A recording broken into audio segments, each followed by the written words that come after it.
How dare he ask to spare his life when Angie begged for hers? How dare he? How dare he? On June 13, 1996, a cruel thief was found as the sun was rising. This made the whole city of Idaho Falls shake. Two people who worked with Angie Ray Dodge found her dead in her room. She had just turned 18 and was full of life. The sad news of her death spread quickly through the neighborhood and sent shockwaves through it. Detectives started a wide-ranging investigation right away because they were determined to find the person who did this terrible crime. Once the suspect was found, everyone thought that justice had been done, or so they thought. But have they found out who did it? Did you figure out what was wrong? Or was there more to the story that nobody knew about for years? Hi and welcome back to our channel. If you are new here, please consider subscribing, as it helps us motivate to create more intriguing content for you. Let's have a look at the 23-year-old twisted cold case solved by DNA. On December 21, 1977, Angie Ray Dodge was born. She was smart, she did not give up, and she did not put up with any crap. In May 1996, Carol finished high school in Idaho Falls at the age of 18. After that, she and her mother got into a fight, which made her decide to leave home. At 4441 I Street, she found a nice room. Angie did not take long to get used to her new plan. She worked at a beauty shop during the day and liked being alone at night. But after 3 weeks, she started missing her family. So on the evening of June 12, 1996, she went to see her mother. Before Angie left, they had a good time together. Julia and Tawny were worried when Angie did not show up for work the next morning. When they went to her apartment, they found Angie's dead body on the floor, with her throat cut and many stab wounds all over her body.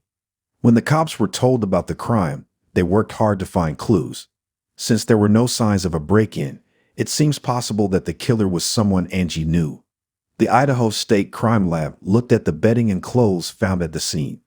The killer's DNA was found on Angie's body, which showed that she had been cut 14 times. Investigators found that she was killed between 12:45 a.m. and 11:15 a.m. on the day her body was found. Angie's killer was hard to find, and her mother was sad for years after her death. When people heard that Angie had died, they were shocked and angry. The word got around quickly. As they tried to deal with the terrible loss, her family was sad and could not help each other. The Idaho Falls Police Department started a full investigation after Angie Dodge died. They talked with neighbors, friends, family, and co-workers for a long time, but nothing important came up. Carol, Angie's mom, and the cops were both upset that the case did not seem to be going anywhere. Carol did something on her own to help move the case along. She put up thousands of flyers offering a prize for information about how her daughter died, and she even walked the streets herself to find anyone who might know something. On January 5, 1997, there was at last a success. Benjamin Hobbs was caught in Nevada for doing something close to Angie's murder. He was from Idaho Falls, and the band The River Rats was how he met Angie. When police found out that Benjamin knew Christopher Tabb, who goes by the name Jeremy Sargas, they thought Benjamin might have important information. When asked, Tabb first said he was not involved, but he later changed his story. He said that Benjamin was the one who killed Angie and that he was there when it happened. However, DNA tests were done on Angie's body and things did not find any evidence of either Benjamin's or Tabb's DNA. Tabb later changed his name to Jeremy Sargas and said that both Benjamin and a friend also named Jeremy were to blame for Angie's death because they both used and killed her.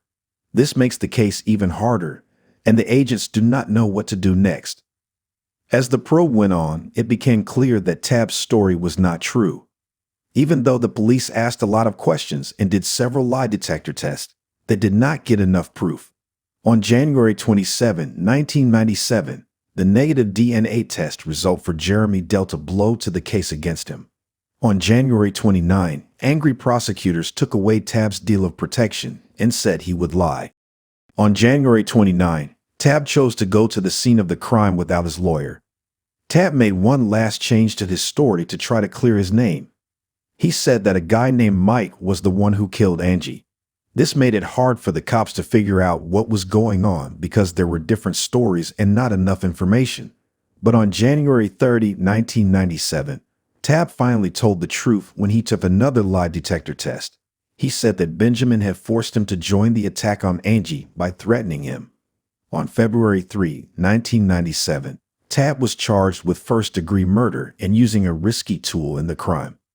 Even though Benjamin had already been accused of a different crime in Nevada, he was not charged with Angie's death. At first, Jeremy, who was also known as Christopher, was charged as a partner, but those charges were later dropped. So Tab had to face the full force of the evidence against him. His hearing started in May 1998, and both the media and the people paid a lot of attention to it.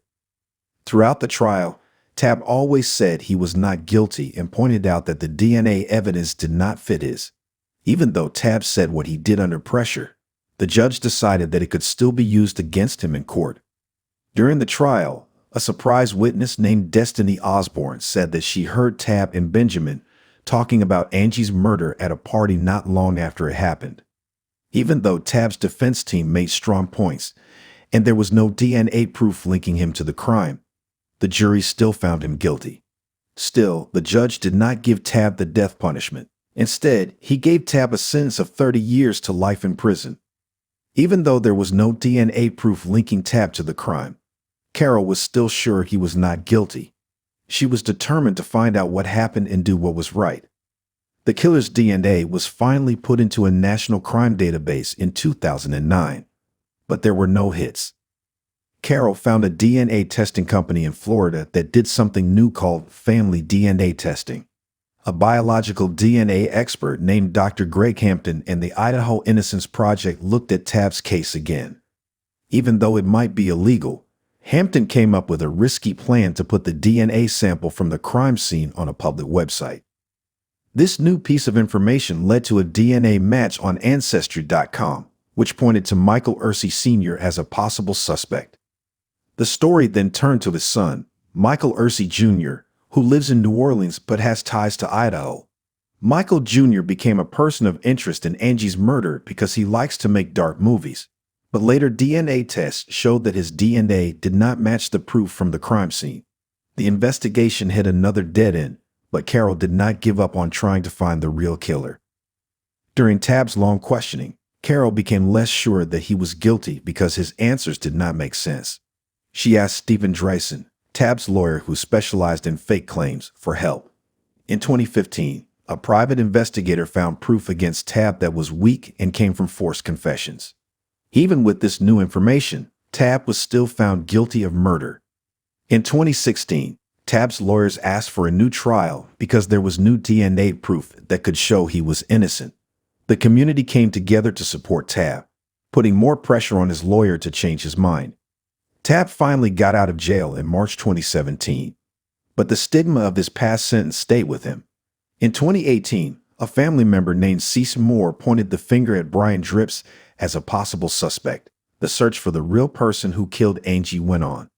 In 2019, Dripps was caught when his DNA was found at the scene of another crime. Tab's murder sentence was overturned in July 2019, so he was freed. Tab sued the city and the former police officers, and in the end, he got a settlement for the wrong verdict of $11.7 million. Dripps admitted to the crime in 2021. In 2022, he was given a life term. The case showed how important and flawed DNA evidence can be. It also put an end to the complicated and sad murder of Angie Dodge, which had a big impact on Idaho Falls and the whole country. As we think about this case, we are left with a question. How can we keep improving our justice system to make sure the guilty are punished and stop wrongful sentences that hurt so many people? Tell us what you think in the comments. Join the channel, like it, comment on it, and share it. Stay safe, and thank you for watching.